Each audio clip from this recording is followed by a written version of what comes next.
Hello learners of all ages, my name is Mr. Montgomery. I teach 4th and 5th grade math, and today we're going to be learning about the customary units of capacity. Now, capacity is basically how much fluid can fit into a certain container, or how much a certain container can hold a certain amount of liquid. And what we have for our different conversions are based on maybe some cooking terms that you have heard. So C stands for cups. There is 1 cup in 8 fluid ounces. PT stands for pint, similar to a measurement that you have in your milk carton. 1 pint is equal to 2 cups. Quart, milk can come into quarts. 1 quart is equal to 2 pints. And 1 gallon is equal to 4 quarts. Now, going to our example at the very beginning of our lesson, we have Toby and Cole that both have fish tanks. Toby has a 10-gallon fish tank and Cole has a 15-gallon fish tank. They want to figure out how many more pints is Cole's fish tank than Toby's. Well, you notice that we're going from gallons to pints, which is not a single digit conversion. It's actually a double conversion. So what we're going to have to do is we're going to have to work backward on our conversion chart. We're going to have to go from gallons to quarts, then quarts to pints. Sounds like a lot of steps, but if we take it one step at a time, we'll be able to solve this. So I have 10 gallons for Toby. Well, I know that 1 gallon is equal to 4 quarts. So if he has 10 gallons, we're going to take 10 times the 4 quarts to let you know how many quarts he has. So 10 times 4 is 40. So we know that he has 40 quarts. There we go. I'm going to do the same thing for Cole. I have 15 gallons. So I'm going to have to take 15 times 4. Well, 15 plus 15, that's 30. And 30 plus 30 is 60, so that's 60 quarts. All right, but they didn't want to know it in quarts. They wanted to know it in pints. Now we have to figure out, okay, well, to go from a quart to a pint, I'm going to have to multiply times 2. So I'm going to have to multiply each of these times 2. Well, 40 times 2 is 80. That's 80 pints. And 60 times 2 is 120.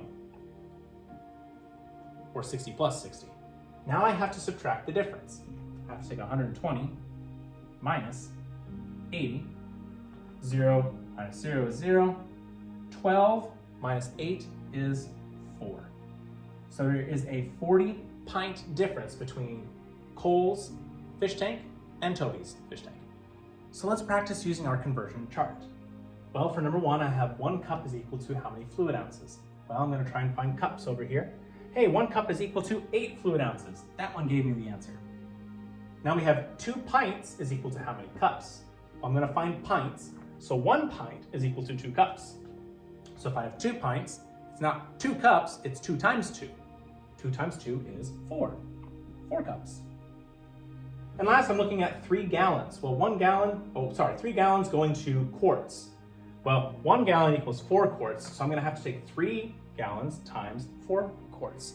If you're still a little bit confused on how I'm doing these conversions really quickly, it's similar to how we did it in length last time. I'm going to write the conversion. 1 gallon equals 4 quarts. And I'm going to be multiplying this 3 times this 4, which 3 times 4 is 12. Now your homework's going to be asking you to compare 2 different capacities. And so on this side I have 3 pints. On this side I have 4 cups. I could either decide to change both of them to cups, or I could change both of them to pints. We're going to do it both ways just to show you that it can be done. So I'm going to be changing this cup to pints because I know that 1 pint is equal to 4 cups. So I see that 1 pint is equal to 2 cups. Well, I know that 3 times 2 would be 6 cups. So I guess I'm going cups first. That would be 6 cups. If I compare 6 cups to 4 cups, well, I automatically know that the 6 cups will be more. So 3 pints will be more. If I'm changing this to pints, I know that 2 cups equals 1 pint. So I have 4, which means that I'm going to have to divide by 2, which means that I'll have 2 pints on this side compared to 3 pints on that side. You can choose either to change it from pints or cups. Let's do one last example. I have 50 fluid ounces, and we don't know if it's less than, greater than, or equal to 3 pints. Well, I'm going to try to take my fluid ounces and get it to pints. So I know that I'm going to have to probably figure out, okay, we're going to have to get fluid ounces to cups first, and then we're going to have to get it to pints. So I know that if I take 50 and I divide it by 8 in order to get it to cups, well, 8 can't go into 5, but 8 can go into 50. 8 times 5, let's check it. 5, 10, 15, 20, 25, 30, 35, 40. We can go one more, so that's 6. 8 times 6, that's 48. And I have 2 left over. So that's 5, 6, and 2 8s. Well, that'd be 6 1/4 cup. And that's not going to be easy to convert. So maybe I should try it the other way, going from pints to fluid ounces. Well, 1 pint equals 2 cups. So I have, let's count by 2s until we get to our pints. 2, 4, 6. So now I know I have 6 cups. Well, I need to take 6 times 8 fluid ounces in order to get it to fluid ounces. So 6 times 8, well, we just figured out that's 48. So we have 48 fluid ounces.